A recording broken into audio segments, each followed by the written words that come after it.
see the world through my eyes. Vibrant purple sunrise, shards of broken dreams come raining down. Life and Fitness Files. Today I wanted to share with you an idea that I put into place for setting up some anchors for using bands for resistance training. Maybe you're someone who hasn't really tried using bands, but I can tell you they are very versatile, they're affordable, and they don't take up a ton of space. So this can give you an opportunity to use them in a variety of fashions. So I'm going to show you how I set this up and what it can do. So let's jump in. If you are handy, this should be super simple for you. I used a stud finder. Insert joke here. This one is actually a pretty decent one. Zircon Center Finding HD 800. It actually worked pretty well, and I've used many of them in the past, and sometimes they are not very accurate. So using the stud finder, you line up and try to find the studs in your wall. I wanted to make enough space between the two that I can do some exercises where I'm using two bands and coming out or across, and give me some opportunities to do different exercises. So I found two studs that were distance apart that I wanted them to be, found the center and marked it. I wanted to make sure I had the opportunity for versatility of different angles. So I wanted some up high, in the middle, and down low, as I'll show you. So I found the studs that I wanted to use. I found an angle that I wanted to use for each of these different heights. I started with the one in the middle, and really I just measured this by giving an idea that for my height, if I wanted to be at a middle point for doing a chest exercise, this is a good spot. So found the stud and I marked it. Then what I did is took the handy screw gun and just a regular screw to start with. I made a hole with the screw into where I marked. If you've ever done any kind of handiwork, when you screw in and you think you found the stud and it's not there, it's really annoying.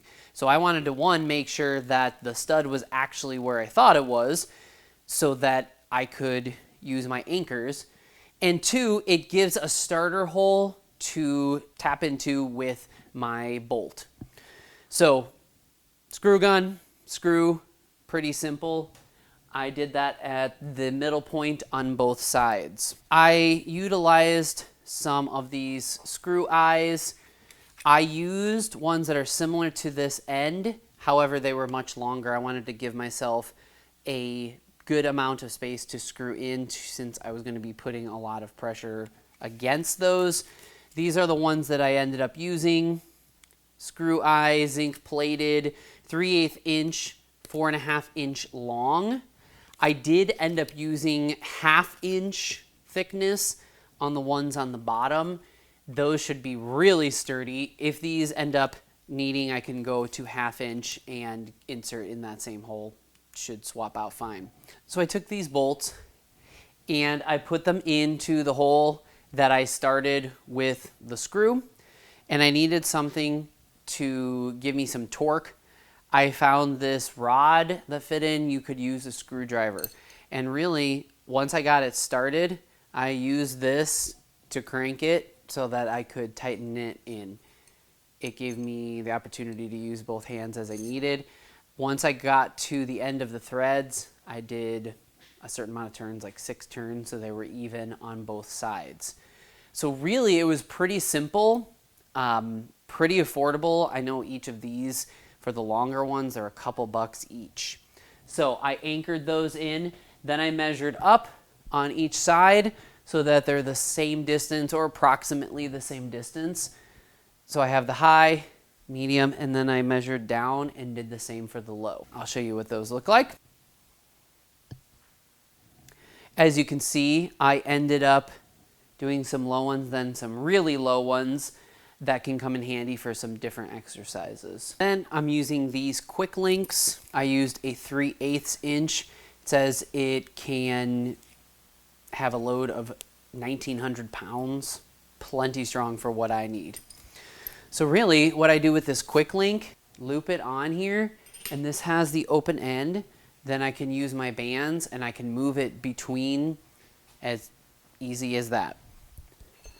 So I can take my band and I can do a couple of options.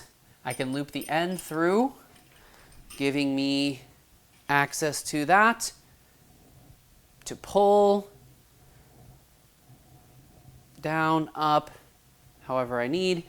The other option is I can double it up, and this quick link allows me to do that. You can close it every time if you want to, but I just angle it away so that there's not really a fear of it popping out of there. So I can take this and then use that for my exercises. The nice thing about having two of them, one on each side, I can do the same thing for each arm simultaneously if I so choose.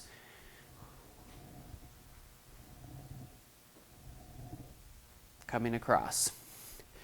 Then, if I want to change up the exercise, I can move it pretty easily on both sides, just like that. And then I'm ready for my next exercise with whatever it is I'm doing. Now, I have another video coming on bands, how to make good use of them. I like this setup. It gives me some different versatility for some different angles without having access to machines at home. I do have some weights here, but this gives me a lot of opportunity to try some different angles and different exercises that I cannot do easily with weights. The other nice thing is it's a lot easier on joints and you can work on different tensions.